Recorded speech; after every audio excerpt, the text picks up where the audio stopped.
ನಮಸ್ತೆ ಎಜಿ ನ್ಯೂಸ್ಗೆ ಸ್ವಾಗತ.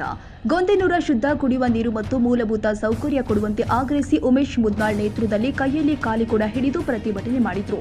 ಯಾದಗಿರಿ ಜಿಲ್ಲೆಯ ವಡಗೇರಿ ತಾಲೂಕಿನ ಕುಂಕಲ್ ಗ್ರಾಮ ಪಂಚಾಯಿತಿಗೆ ಬರುವ ಗೊಂದೆನೂರು ಗ್ರಾಮದಲ್ಲಿ 2 ನೀರಿನ ಮೇಲ್ತೊಟ್ಟಿ ನಿರ್ಮಾಣ ಆಗಿದ್ರೂ ಕೂಡ ಆ ಗ್ರಾಮ ಅಂತರ್ಜಲ ಹೆಚ್ಚಿದ್ರೂ ಕೂಡ ಗ್ರಾಮದಲ್ಲಿ ನೀರು ನಿರ್ವಹಣೆ ಮಾಡದೆ ಸಾಕಷ್ಟು ನೀರು ಪೋಲಾಗಿ ಚರಂಡಿ ರಸ್ತೆ ಇಲ್ಲದ ಕಾರಣ ತಗ್ಗು ಗುಂಡಿಯಲ್ಲಿ ನೀರು ನಿಂತು ಸೊಳ್ಳೆಗಳ ಉತ್ಪನ್ನ ಕೇಂದ್ರವಾಗಿ ಮಾರ್ಪಟ್ಟಿದೆ ಮತ್ತು ಶುದ್ಧ ಕುಡಿಯುವ ನೀರಿನ ಘಟಕ 3 ತಿಂಗಳಿಂದ ಬಂದ್ ಇದ್ದರೂ ಕೂಡ ಸಂಬಂಧಪಟ್ಟ ಅಧಿಕಾರಿಗಳಿಗೆ ಗಮನಕ್ಕೆ ತಂದಿದ್ರೂ ಕೂಡ ಯಾವುದೇ ಪ್ರಯೋಜನವಾಗಿಲ್ಲ ಅಂತ ಅಖಿಲ ಭಾರತೀಯ ಕೋಲಿ ಸಮಾಜದ ರಾಜ್ಯ ಸಂಘಟನಾ ಕಾರ್ಯದರ್ಶಿ ಹಾಗೂ ಸಾಮಾಜಿಕ ಹೋರಾಟಗಾರ ಉಮೇಶ್ಗೆ ಮುದ್ನಾಳ್ ಜಿಲ್ಲಾಡಳಿತಕ್ಕೆ ಪ್ರಶ್ನೆ ಮಾಡಿದ್ರು. ಈ ಕುರಿತು ಸ್ಥಳಕ್ಕೆ ಭೇಟಿ ಕೊಟ್ಟು ಅವರು ಕೈಯಲ್ಲಿ ಕಾಲಿಕೊಡ ಹಿಡಿದು ದಿಢೀರ್ ಸ್ಥಳಕ್ಕೆ ಪ್ರತಿಭಟನೆ ಮಾಡಿದ್ರು.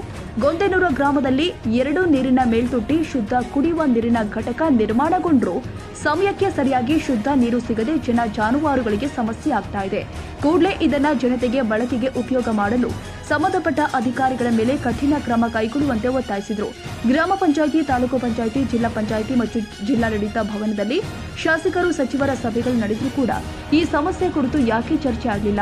ಒಂದು ಮೇಲ್ದೊಟ್ಟಿ ಶುದ್ಧ ಕುಡಿಯುವ ನೀರಿನ ಘಟಕ ನಿರ್ಮಿಸಲು ಯಾರೋ ಮನವಿ ಮಾಡಿಕೊಂಡಿದ್ರು ಮತ್ತು ನಿರ್ಮಾಣ ಮಾಡಿದ ಉದ್ದೇಶವೇನು? ಹಣ ಎಷ್ಟು ಬಂದು ಎಷ್ಟು ಖರ್ಚಾಯಿತು? ಯಾರು ಲೂಟಿ ಮಾಡಿದ್ರು ಎಂಬುದು ಮಾಹಿತಿ ಬೇಕು ಅಂತ ಆಗ್ರಹಿಸಿದ್ರು. ಈ ಹಿಂದಿನ ಜಿಲ್ಲಾಧಿಕಾರಿಗಳು, ಸಿಇಒ ಅವರು, ತಾಲೂಕು ಪಂಚಾಯಿತಿ ಇಒ, ಪಂಚಾಯಿತಿ ರಾಜ್ ಎಂಜಿನಿಯರಿಂಗ್ ಉಪವಿಭಾಗದ ಜೆಇ, ಎಇಇ ಗೊಂದೆನೂರ ಗ್ರಾಮದಲ್ಲಿ ಇಷ್ಟೊಂದು ಸಮಸ್ಯೆಗಳು ಇದ್ರೂ ಕೂಡ ಗಾಢ ನಿದ್ರೆಗೆ ಜಾರಿದ ದಪ್ಪ ಚರ್ಮದ ಅಧಿಕಾರಿಗಳು ಸಾರ್ವಜನಿಕರ ತೆರಿಗೆ ಹಣದಲ್ಲಿ ನಿರ್ಮಾಣವಾಗಿದ್ದ ಈ ಮೇಲ್ತೊಟ್ಟಿ ಮತ್ತು ಶುದ್ಧ ಕುಡಿಯುವ ನೀರಿನ ಘಟಕ ಸಾರ್ವಜನಿಕರ ಬಳಕೆ ಮಾಡುವುದು ಮತ್ತು 4 ತೆರೆದ ಬಾವಿಗಳನ್ನು ಸ್ವಚ್ಛಗೊಳಿಸದೆ ಬಿಟ್ಟು ಅನಾನುಕೂಲ ಮಾಡಲು ಮುಂದಾಗಿರುವ ಅಧಿಕಾರಿಗಳ ವಿರುದ್ಧ ಇಂದು ಗ್ರಾಮದಲ್ಲಿ ಕೈಯಲ್ಲಿ ಕಾಲಿಕೊಡ ಹಿಡಿದು ವಿನೂತನ ಪ್ರತಿಭಟನೆ ಮಾಡಲಾಗಿದೆ.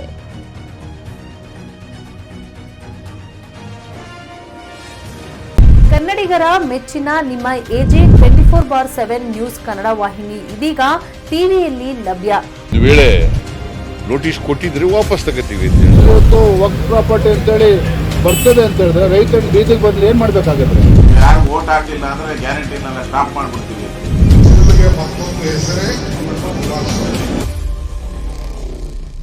ಕರ್ನಾಟಕ ಮತ್ತು ದೇಶ ವಿದೇಶ 360 ಡಿಗ್ರಿ ಸುದ್ದಿ ಹಾಗೂ ಉತ್ತರ ಕರ್ನಾಟಕ, ಬೆಳಗಾವಿ, ಬಾಗಲಕೋಟೆ, ಧಾರವಾಡ, ಹಾವೇರಿ, ಗದಗ, ಬಿಜಾಪುರ ಜಿಲ್ಲೆಯ ಕ್ಷಣ ಕ್ಷಣದ ವಿವರವನ್ನ ಪಡೆಯುವುದಕ್ಕೆ ಎಜೆ 24/7 ನ್ಯೂಸ್ ಕನ್ನಡ ವಾಹಿನಿಯನ್ನ ಲೈಕ್ ಮಾಡಿ, ವಿಡಿಯೋಗಳನ್ನ ಶೇರ್ ಮಾಡಿ, ಕಮೆಂಟ್ ಮಾಡುವ ಮೂಲಕ ನಮ್ಮ ವಾಹಿನಿಗೆ ಸಹಕಾರ ನೀಡಿ ಮತ್ತು ಚಾನೆಲ್ ಅನ್ನ ಸಬ್ಸ್ಕ್ರೈಬ್ ಮಾಡಿ. ಧನ್ಯವಾದಗಳು.